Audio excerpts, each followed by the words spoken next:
look at these stories here. We got Mike Pence appears to accidentally admit he had authority to turn over the 2020 election. Okay, that's a good place to start. That is definitely a good place to start. All right, so following Trump's arraignment on conspiracy charges last week, the 2024 GOP frontrunner, former Vice President Mike Pence, said that the 2020 election results would have been turned over to House of Representatives if he rejected the Electoral College votes. It wasn't just to ask for a pause. The president specifically asked me, and his gaggle of crackpot lawyers asked me, to literally reject votes, which would have resulted in the issue being turned over to the House of Representatives, and literally chaos would have ensued, said Pence. So basically, they ask you to do what you had the authority to do, and you're a pussy with no balls. Your wife wouldn't give you permission, so you cucked out for the nation. That's probably why you've lost Twitter followers since you have started your whole campaign to become president, which is an absolute joke. Oh, Leslie found her fluffy shoes she was looking for. That's good. All right, so let's take a listen to this. It wasn't just that they asked for a pause. The president specifically asked me, and his gaggle of crackpot lawyers asked me to literally reject votes, which would have resulted in the issue being turned over to the House of Representatives, and literally chaos would have ensued. So, Martha, I just people can read the indictment, and frankly, I've said before, I had hoped it had not come to this point. That's the legal process. I don't know if the government can meet the standard, the burden of proof beyond reasonable doubt for criminal charges. All right, no one cares what else he's going to say because he's a lying piece of shit.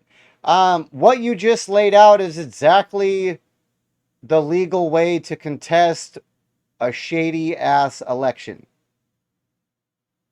So Trump wanted to legally contest a shady election by following the procedures outlined in the Constitution and whatever House rules or whatever there was, yada, yada, yada.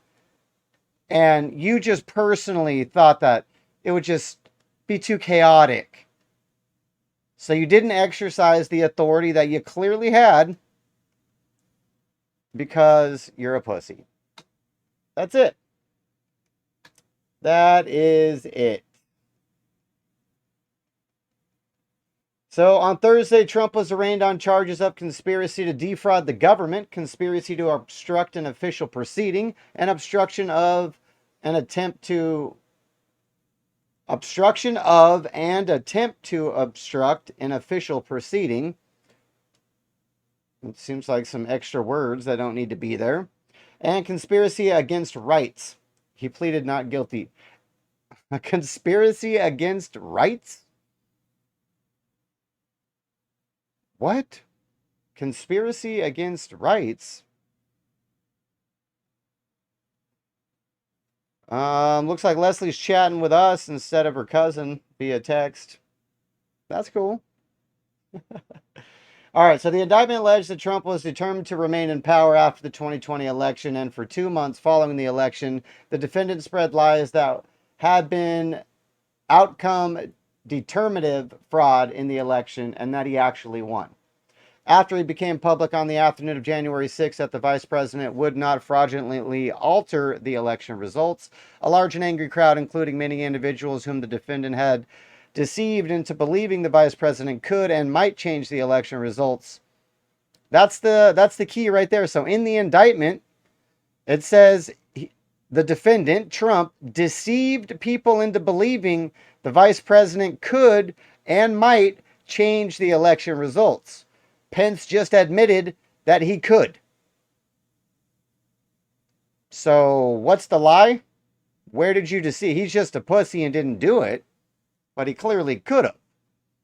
So as violence ensued, the defendant and co-conspirators exploited the disruption by redoubling efforts to levy false claims of election fraud and convince members of Congress to further delay the certification. based on those claims, the indictment stated.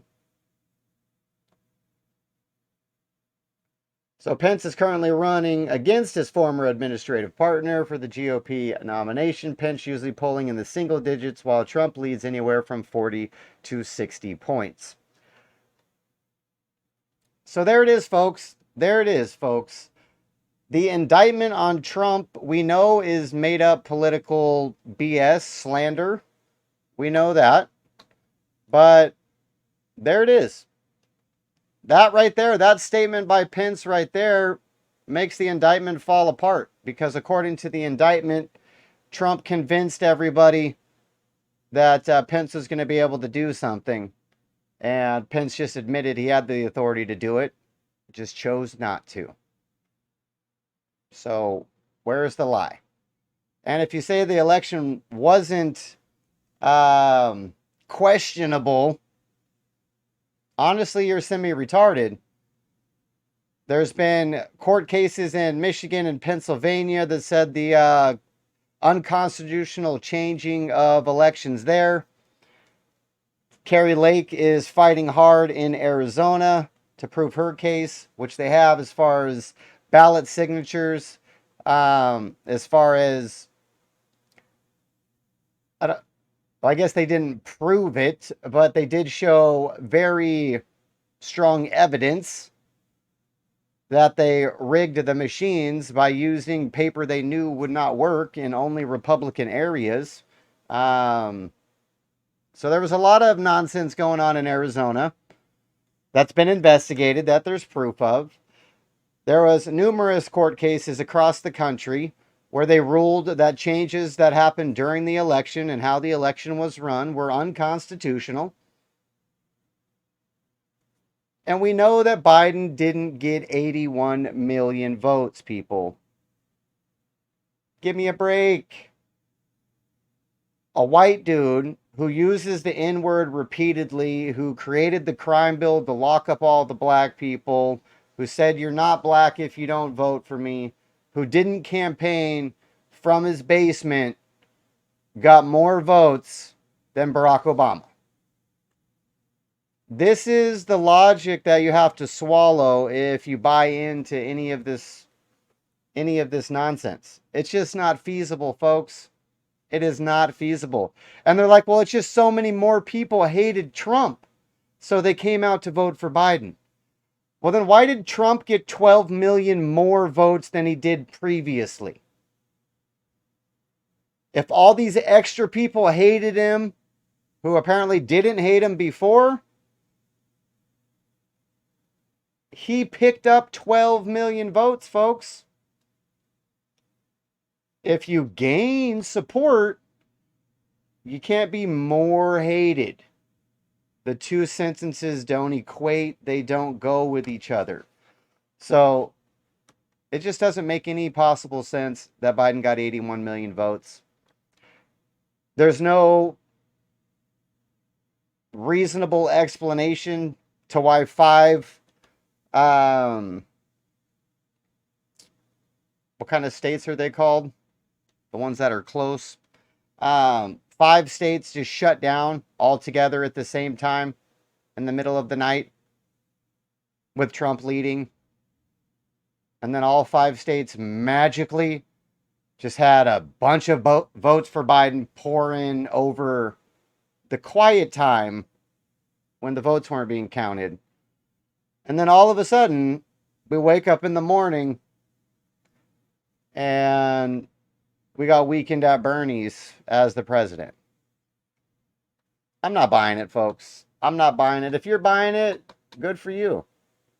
Yay for you.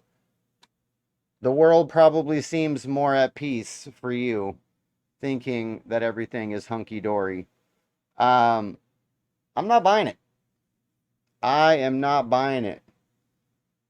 And hopefully we didn't cross the YouTube line, since they're weak over there, and they ban and kick you off for all kinds of stuff.